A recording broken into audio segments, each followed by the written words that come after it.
Magandang araw, Bench Reaction PH. Mainit na naman ang usapan sa Lakers community matapos kumalat ang isang clip kung saan nakita si Trey Murphy ng New Orleans Pelicans na nakikipag-usap kay Rob Pelinka. At hindi ito casual na usapan. Makikita sa video na seryoso ang tono. Parang may dinidiscuss na mas malalim kaysa simpleng bati. Dahil dito, maraming analysts ang agad nag-speculate. Nagsisimula na ba ang Lakers makipag-deal sa Pelicans? At kung oo, sino ang posibleng isama sa trade package?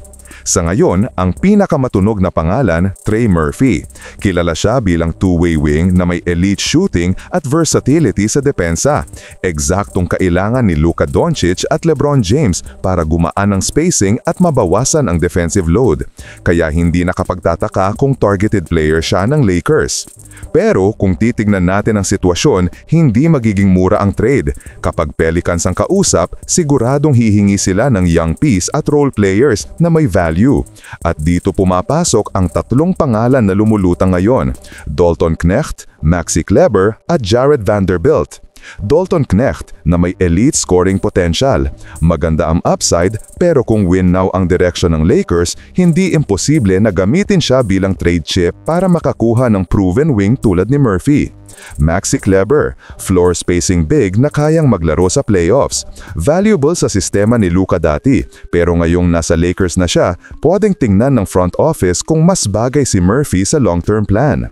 Jared Vanderbilt, defensive specialist na matagal nang gustong i-develop ng Lakers, pero dahil sa injury history at inconsistent availability, posible na isama siya sa package kung mapapabilis nito ang deal.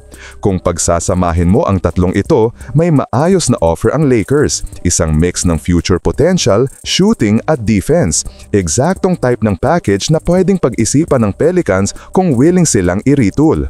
At kung babalikan natin ang clip, may body language silang dalawa na hindi simpleng kwentuhan.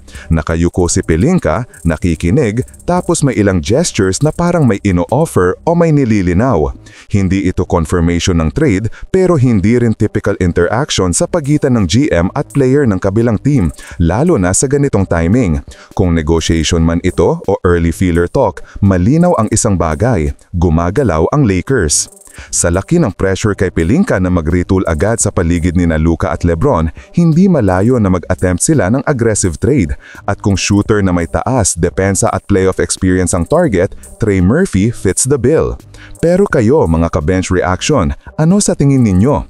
Dapat bang i-trade ng Lakers sina Knecht, Kleber at Vanderbilt para kay Trey Murphy? Sasapat ba ang impact niya para maging contender ang Lakers agad? I-comment nyo sa baba at pag-usapan natin.